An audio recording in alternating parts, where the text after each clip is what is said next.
Dragi moji, dobrodošli u još jedan moj video. Evo, ostalo je još otprilike jedan dan do ove utakmice koju ćemo imati protiv Lokomotive kod kuće. Hajduk Lokomotiva, okršaj drugoga i trećega na tablici, razlika jedan bod, ali evo prije nego što zapravo krenem u tu najavu utakmice Lokomotiva, htio bi se nekako osvrnuti na ovaj prošli tjedan, odnosno na ovaj aktualni tjedan što smo imali vezano za ovu kup utakmicu protiv Koprivnice.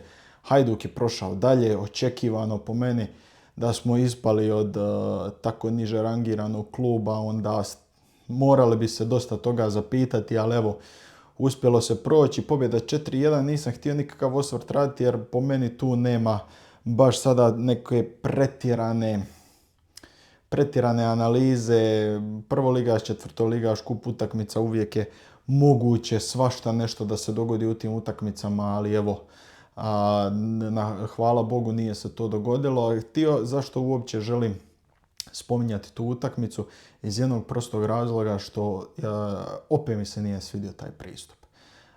Prvih 10 minuta utakmice jednostavno sam se zgrozio kad sam vidio koliko je tih poluprilika i nekih prilika Koprivnica imala da su se naši pogledavali, da su naši izgledali tako inferiorno u toj utakmici, i na taj način bi želio zapravo započeti ovaj video da jednostavno pozovemo na opreznost iz razloga jer ako ste ovako odigrali s jednim vrlo dobrim sastavom, jakim sastavom koji bi mogao zapravo po meni istrčati protiv Lokomotive, onda taj pristup prvih 10 minuta, to nije dobro. Mislim, ja razumijem da nisu u istome rangu momčadi i to, ali da tako vas pritisnu i da, ne znam, Hajduk nije znao gdje će, kuće, šta će, meni je to malo bilo too much, tako da vezano za to ja se toplo nadam da se tu neće ponoviti taj pristup koji je bio. Znači, u svim videima i prije što ja govorim, uvijek govorim bitan je taj pristup. Znači, ako ti imaš 100 ili 120, 150% da daš od sebe i da izgubiš ti tu utakmicu, onda apsolutno nema nikakvih problema. Izgubio si, Bože moj, to sam i bio zapravo i rekao za utakmicu protiv Dinama. Dinamo nas je nadigrao, Dinamo je bolji od nas, Dinamo ima širu klupu i Dinamo je to pokazao zapravo i u ovoj utakmici protiv Fenerbahčeja. Dobili su 3-1, znači nemamo mi tu šta pričati. Oni su ispred nas i mi možemo sada govoriti i ovako i onako, ali jednostavno oni su ispred nas i apsolutno su zasluženo pobijedili. Hajduk u toj utakmici naravno nije mogao ništa napraviti, bez obzira na posjed, bez obzira ne znam nija šta, ali Hajduk je jednostavno bio limitiran. Dinamo je iskoristio svoje prilike, ali nekako u ovoj utakmici protiv Koprivnice taj pristup mi najviše smeta. Nije problem i da ti ispadneš, ali ti možeš jedino, imam neki osjećaj da Hajduk sve više nekako pobjeđuje samog sebe. Na početku sezone imali smo tu neku jakost, imali smo tu neku želju i to, i sad kao da to nekako kao inače, kako mjeseci odlaze, kako dani odlaze, da to jednostavno počne tonuti i mi idemo u neki kružni tok. Non stop, bit će bolje, to već govorimo koliko već godina. I evo, ja bih volio da griješim, ja bih volio na primjer da baš u utakmici protiv Lokomotive, koja nam je inače kroz našu povijest bila poznata kao momčad od koje znamo izgubiti, koje se znamo osramotiti, gdje jednostavno ne znamo povezati dva normalna pasa, ne trebam vam govoriti, znate i sami kako je jednostavno bilo protiv te crne Lokomotive. Znate kako jedno vrijeme, taman kad bi na primjer gledatelji koji znaju dosta pratiti Hajduka kao što sam ja, jedno vrijeme sjaše Istra kao crna mačka i onda uzjaše Lokomotiva kao crna mačka, a jedno vrijeme su čak bili tu negdje.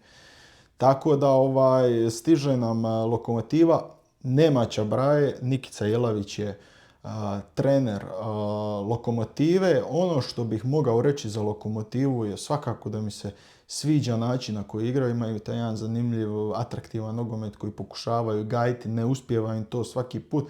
što zapravo i neki rezultati pokazuju. Rekao sam naravno bod iza nas, imaju 3 pobjede, 3 remija i 1 poraz. Tako da taj poraz je zapravo istigao pri početku sezone u drugom kolu od te Gorice. Mi smo tu Goricu dobili, ali evo primjerice oni su pobijedili Varaždin koji je nas pobijedio. Tako da tu nekako ako bi pokušali vidjeti ko kome paše, ne možemo baš znati. Jer svako ovdje svakoga dobiva. Dinamo se jedino malo izmaknuo, pogotovo s ovom pobjedom protiv nas. Ali po meni ja ne bih volio da se dogodi opet nezalaganje na terenu. Igrate pred domaćom publikom. Razumijem Dinamo. Dinamo nisi mogao, limitiran si, nemaš toliku široku klupu. Dinamo je puno uložio i slično, ali Lokomotivu bi stvarno trebali pobijediti jer ja ne vidim razloga kako bi oni nas mogli iznenaditi na domaćem terenu. Naravno, bilo je i kroz povijest i da su nas i dobivali i da ovo i da ono i uvijek smo imali sa njima teške susrete i to, ali ja smatram da ako im je ova utakmica protiv Koprivnice bila na neki način lakši trening, pa da su zato zapravo tako igrali, da su više bili mozgom protiv Lokomotive, onda apsolutno razumijem. Ali ne smije se dogoditi taj jednostavno pristup da su nezainteresirani, inferiorni i to. Ja znam da Garcia po onome i kako on nastupa u medijima i kako on govori o igračima i o taktici i o svemu, ja sam uvjeren da će on pokušati na sve moguće načine da motivira još više igrače, da oni mogu zapravo iznjedriti još jednu tu pobjedu, da se zapravo taj neki negativan niz iz domaćeg prvenstva od 2 uzastopna poraza, govorim za Varaždin i za Dinamo, da se to prekine i da koliko toliko možemo prebroditi taj dio. To protiv Koprivnice je bilo, 4-1, jedna lakša pobjeda, mini izlet bi ja neki to rekao, ali sad se Lokomotiva stvarno treba ozbiljno shvatiti i očekujem da skoro bude i pun poljud. Naravno, ali po meni u igračkom smislu i u taktičkom smislu smatram da smo bolji od Lokomotive, ali naravno to treba pokazati na terenu. Nećemo se mi tu lagati, nije sada da je Hajduk apsolutni favorit. Favorit jeste, ali ne sad 90% ili ne znam nija koji. Još što bih htio istaknuti, a to sam čak i pročitao ispod nekih svojih videa kada je bilo još malo i ranije, pogotovo iz onoga kada je baš Mihael Žaper zapravo otišao u Lokomotivu. Evo zapravo Mihael Žaper se vraća na Poljud u dresu Lokomotive i posudba naravno iz Hajduka i baš nekako kako sam gledao te komentare i to, znali su neki ljudi napisati, ne znam sad točno koji su, znali su napisati kao evo kakve smo sreće i još će u prvoj utakmici protiv Hajduka u dresu Lokomotive nama presuditi, bit će najbolji igrač na terenu i to.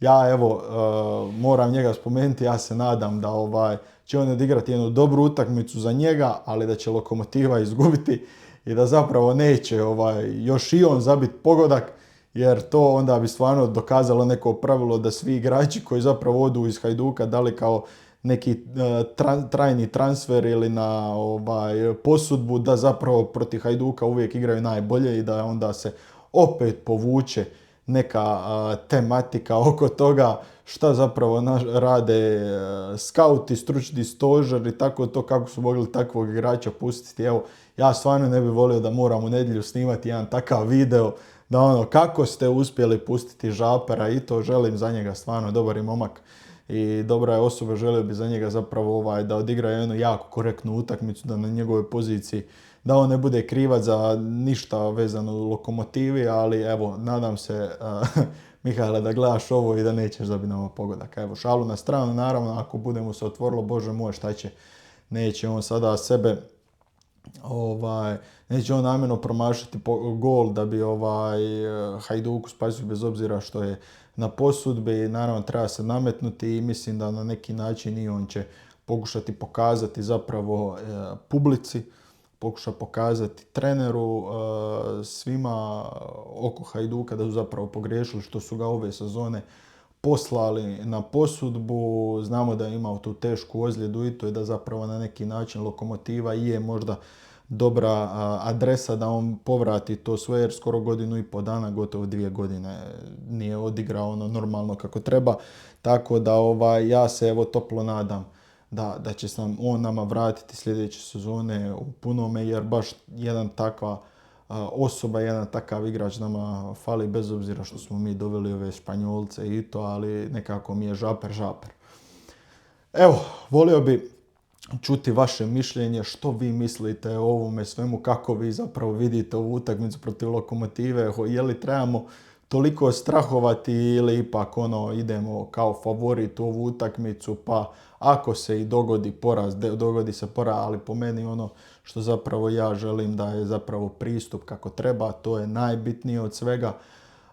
Sa pravim pristupom smatram da tu onda neupitna je pobjeda Hajduka, ali Bože moj, uvijek znate kako se kaže, lopta je okrugla, svašta se može dogoditi, jedan otpadak i ti možda remi, poraz, nebitno šta, ali najvažnije ono što ja želim reći, zapravo treba nam taj dobar pristup i sa dobrim pristupom možemo bilo koga pobijediti.